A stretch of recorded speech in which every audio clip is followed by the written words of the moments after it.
അച്ചായൻ്റെ ഗൗരിപ്പെണ്ണ്. പുളിക്കൽ തറവാടിൻ്റെ മുറ്റത്ത് ഡെന്നീസിൻ്റെ കാർ വന്നു നിന്നു. പപ്പ ഇന്ന് അവധിയെടുത്തോ ആവോ? മുറ്റത്ത് മൂത്ത ചേട്ടൻ അരുണിൻ്റെ കുഞ്ഞുമായി പപ്പ കളിക്കുന്നുണ്ട്. മമ്മി അടുത്ത് തന്നെ ഇരിപ്പുണ്ട്. ചേട്ടൻ്റെയും വണ്ടി കിടപ്പുണ്ട്. ശ്വാസം എടുത്തു വലിച്ചുകൊണ്ട് ഡെന്നീസ് ഡോർ തുറന്നിറങ്ങി. ചേട്ടൻ്റെ മോൾ പൊന്നാമ്പൽ അവൻ്റെ അടുത്തേക്ക് ഓടി വന്നു.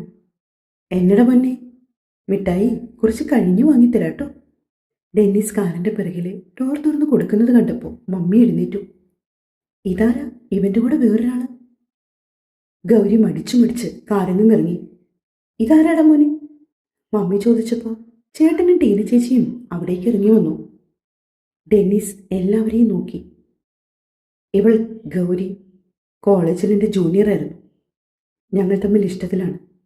ഇന്ന് ഞങ്ങളുടെ രജിസ്റ്റർ മാരേജ് കഴിഞ്ഞു. ഇവളെൻ്റെ ഭാര്യയാണിപ്പോൾ. നീ എന്നതാടാ ഈ പറയുന്നേ? നിന്റെ ഭാര്യയാണെന്നോ ഈ കുട്ടി? മമ്മി ചോദിക്കുകയാണ്. ടീന ചേച്ചിയും അരുൺ ചേട്ടനും മുറ്റത്തേക്ക് ഇറങ്ങി വന്നു. പപ്പ പൊന്നാമ്പലിനെ എടുത്തു പിടിച്ചിട്ടുണ്ട്. അതെ മമ്മി, ഞാൻ ഇവളെ വിവാഹം കഴിച്ചു. ഡെന്നീസ് പതരാതെ തന്നെ പറഞ്ഞു. എൻ്റെ വേളാങ്കണ്ണി മാതാവേ, ഇവൻ എന്തൊക്കെയായി പറയുന്നേ? ഇച്ചായ, നിങ്ങൾ കേട്ടില്ലേ ഇവൻ പറഞ്ഞത്? മമ്മി ഓടിച്ചെന്ന് പപ്പയുടെ തോളിൽ പിടിച്ചു കുലുക്കി. ഇച്ചായനൊന്ന് ചോദിക്കുവനോട്. ടീന വന്ന് കൊച്ചിന് മേടിക്കടി. മമ്മി കരയുകയാണ്. ടീന ചേച്ചി വന്ന് കുഞ്ഞിനെ എടുത്തു. പപ്പ തൻ്റെ അരികിലേക്ക് വരുന്നത് ഡെന്നീസ് അറിഞ്ഞു.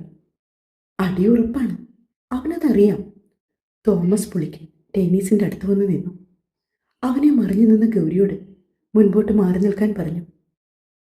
അവൾ പേടിച്ചിട്ട് വിറയ്ക്കുന്നുണ്ട്. അവൾ പതിയെ ഡെന്നീസിൻ്റെ പിന്നിൽ നിന്നും മുൻപോട്ട് വന്നു. കുട്ടി, ഡെന്നീസ് പറഞ്ഞത് സത്യമാണോ? നിങ്ങളുടെ വിവാഹം കഴിഞ്ഞോ? ഗൗരി കരയുകയാണ്. അവൾക്ക് മിണ്ടാൻ പേടി. ഇയാളോടാണ് ചോദിച്ചത് കേട്ടോ, മറുപടി പറയൂ. ഞങ്ങൾ വിവാഹം കഴിച്ചു, അവൾ പറഞ്ഞു. ഡെന്നീസിനെ എങ്ങനെയാ പരിചയം? അവളുടെ വീട് എവിടെ, ജാതി, മതം എല്ലാം അയാൾ ചോദിച്ചറിഞ്ഞു. നീയപ്പോൾ ഡെന്നീസിനെ പിരിയാൻ ഒരുക്കമല്ലല്ലേ? അയാൾ ഗൗരിയോട് ചോദിച്ചു. അവൾ നിശ്ചയിതാർത്ഥത്തിൽ തലയാട്ടി. ടീനമോളെ, ഗൗരി അകത്തേക്ക് കൂട്ടിക്കൊണ്ടുപോകും, തോമസ് പുളിക്കൻ മൂത്ത മരുമോളോട് പറഞ്ഞു. ടീന ഗൗരി അകത്തേക്ക് കൊണ്ടുപോയി. ഡെന്നീസ് എൻ്റെ റൂമിലേക്ക് വരൂ എന്നും പറഞ്ഞുകൊണ്ട് അയാൾ അകത്തേക്ക് പോയി. ഡെന്നീസ്, നീ എന്താ മോനെ ആലോചിക്കാതെ ഇങ്ങനെയൊരു തീരുമാനം എടുത്തത്? ആ പെൺകുട്ടിയുടെ വീട്ടിൽ വിവാഹ നിശ്ചയ ഒരുക്കങ്ങൾ നടത്തി വരികയാണ്. അവളുടെ പേരൻസ് എന്തുമാത്രം വിഷമിക്കുന്നുണ്ട്. നിങ്ങൾ രണ്ടുപേരും ഒന്നും ഓർക്കാതെ ഇങ്ങനെ ചെയ്തത് മൂലം എന്തൊക്കെ പ്രശ്നങ്ങളുണ്ടായി. അയാൾ പല കാര്യങ്ങളും അവനോട് പറഞ്ഞു നോക്കി. പക്ഷെ ഗൗരിയെ പിരിയാൻ അവൻ തയ്യാറല്ല. അതയാൾക്ക് മനസ്സിലായി. പപ്പ, ഇവിടെ എല്ലാവർക്കും നാണക്കേടാണെങ്കിൽ ഞങ്ങൾ ഇവിടുന്ന് പോയേക്കാം. അതായിരിക്കും ബെറ്റർ, അവൻ പറഞ്ഞു. വരട്ടെ, നോക്കാം. ഇത് പറഞ്ഞ് അയാൾ പുറത്തേക്ക് പോയി. ടീന ഡെന്നീസിന്റെ റൂമിൽ ഗൗരിയെ കൊണ്ടുപോയി ഇരുത്തി. കൊട്ടാര സദൃശ്യമായ ഒരു വീടാണ് ഡെന്നീസിൻ്റേത്. ടീന അവളെ നോക്കി. ഗൗരി ഒരു സുന്ദരി കുട്ടിയാണ്. ഡെന്നീസിന് നന്നായിട്ട് ചേരും. എഡ്യൂക്കേറ്റഡ് ആണ്. പക്ഷെ അവളുടെ കാസ്റ്റാണ് പ്രോബ്ലം. ഗൗരി, ടീന വിളിച്ചു.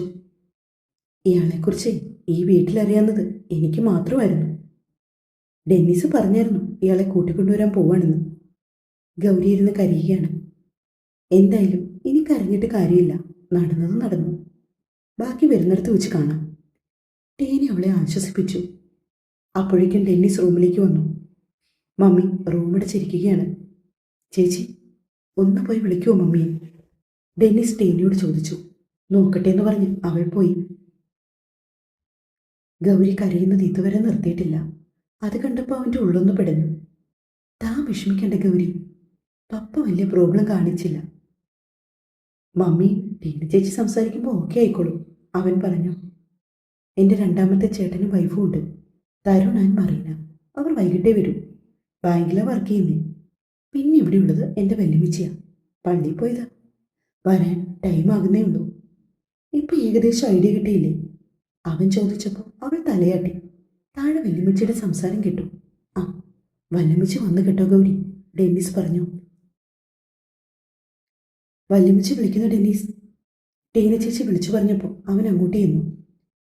എന്താ ഡെന്നീസ് ഊട്ടായി കേട്ടത്? നീ എന്തിനാ ഈ പണി കാണിച്ചത്? ഇനി എല്ലാവരുടെയും മുഖത്ത് എങ്ങനെ നോക്കും? ജോസ്മോൻ അടുത്ത ദിവസം വരും. വല്യമ്മച്ചി ക്ഷമിക്കണം, ഇതൊക്കെ വേണ്ടി വന്നു. അവളൊരു പാവമാണ്. ടീനമോളെ, ആ കുട്ടിയെങ്ങ് വിളിക്ക്, ഞാനൊന്ന് കാണട്ടെ. ഗൗരിയും കുട്ടി ടീന അങ്ങോട്ട് വന്നു. വല്യമ്മച്ചി, ഇതാ മണവാട്ടി, ടീന പറഞ്ഞു. ഡെന്നിസ് വല്യമ്മച്ചിയുടെ അടുത്ത് നിൽപ്പുണ്ട്. വല്യമ്മച്ചി ഗൗരിയെ അടിമുടി നോക്കി. അയ്യോ, പൊന്നാമ്പൾ കരയുന്നുണ്ട്. നീ ചെന്ന് കുഞ്ഞിനെ നോക്ക് ടീന.